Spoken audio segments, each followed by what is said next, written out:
This is a JCB 3CX side shift backhoe. It's made by Britons and it's in 1/32 scale. Now, this poor guy probably shouldn't have been made. This is one of those models where he just sitting there, it doesn't look that bad. I mean, it looks pretty presentable. But once you look at it a little bit more and a little bit more and a little bit more, it just gets worse and worse. And holy cow, what happened? I mean, in theory, the models are based off of the machine, so you have all the measurements. They just, if this is 4 foot long and 1/32 scale, it's, X feet long, and you have everything right there. And it just did not translate into this model. So the number one thing to keep in mind throughout all of this, the scale and the manufacturer. Britons made this for kids. It's meant to be played with. And it's important to keep that in mind. The thing that's a shame is there's a lot of little things in here that make this really nice, and it could have been an awesome model. And for the price point, it's meant for kids. But if they try to change a couple little things, they probably could have charged 3, 4, 5 times as much and gotten the money for it, because the bones are there to have something fantastic, but they missed the mark on a couple different things that okay, yes, this is for kids, this is the reason why it costs what it does. So keeping that in mind, the first thing that sticks out is it does have a lot of plastic, and the plastic doesn't match the metal, which is unfortunate, but it is what it is. The price point is what it is because of how it's made. So, first things first, let's take a look at the loader arms here. If you notice, the bucket's fully rolled back, and you have about a 1/4 mile of the cylinder still sticking out. If you look at the real machine, it makes sense, and you understand how it works. And then you look at this, and you wonder what happened. The dumping angle is good, so they got that going for them. But rolling back is just, what happened? Like, all you had to do is measure the real machine and reduce it down, in the 1/32, and you're right there. So it's kind of goofy. It does look good when you put it on the ground, and it gives you a decent dumping angle when you raise it up all the way. But it looks kind of ridiculous. Just kind of, all right, is what it is. So it is kind of cool that you do have the loader lock out there. That's kind of neat. And as far as the hood and everything else goes, not bad. The wheels look good. The tires are good. You got the fuel tank fill cap right there, which is neat. You look underneath, and it is basic as can be. So it does have Ertl on it. Britons, I believe, is owned by Ertl, which is in turn owned by Tommy or Tommy. I don't know how to pronounce it. They're all one big happy family. And what's interesting here, if you look underneath, it does have steering, but you have this, like, I don't even know how to describe it. There's like a notch in the steering link that doesn't really let you steer.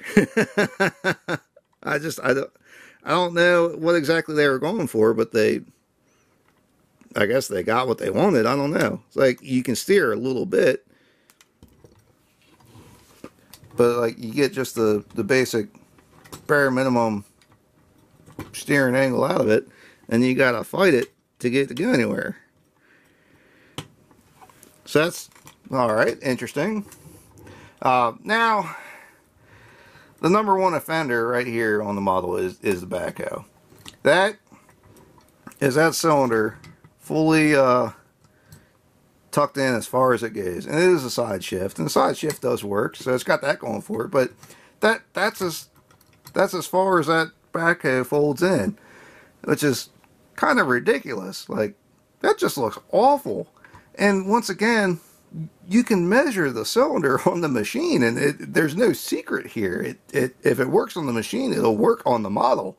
So somebody didn't do their math right, or fudged the numbers, or made it up. I have no idea. far as the rest of it though, it's not terrible. Not great, not terrible. You know, looks pretty decent.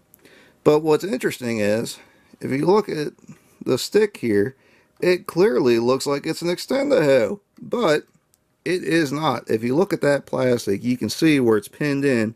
This is all one piece inside the metal sleeve of the stick. So even though it looks like an extend-a-hoe, it is most certainly not. So that's pretty disappointing. I feel like that would have been pretty easy to add that in there, but it's just not. So it's kind of is what it is. So that leaves us with the cab. And probably the most questionable feature of this model is that the cab is removable. I don't know why, but it is. And you can't even buy a backhoe like this. You can't buy a backhoe without ROPS at the very least. Like, you just can't do it. So I don't understand why that has to be removable. But it is. I guess maybe if you wanted to, I don't know, maybe you got a tiny, I don't know, construction guy or whatever you want to stick in there, you can. But otherwise, it just seems kind of odd. Now, the interior detail is actually pretty decent.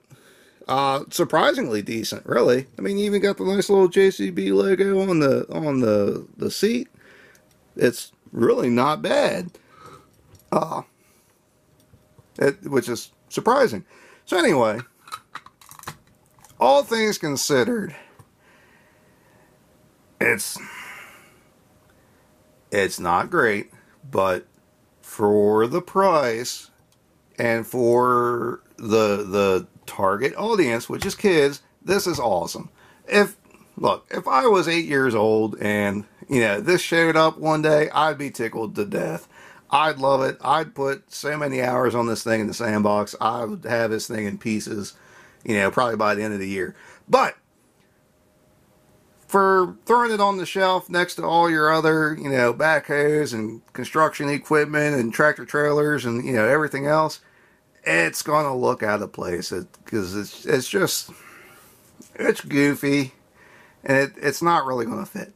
But it is what it is. And like I said, it's important to keep in mind who it was made for and why, and also what it costs. So that's about all I got for this. If you have any questions or comments, feel free to ask. If you want to see anything, let me know. I might just have it. If you want to see more of what we have, please subscribe to Maryland Construction Diecast. And thanks for watching.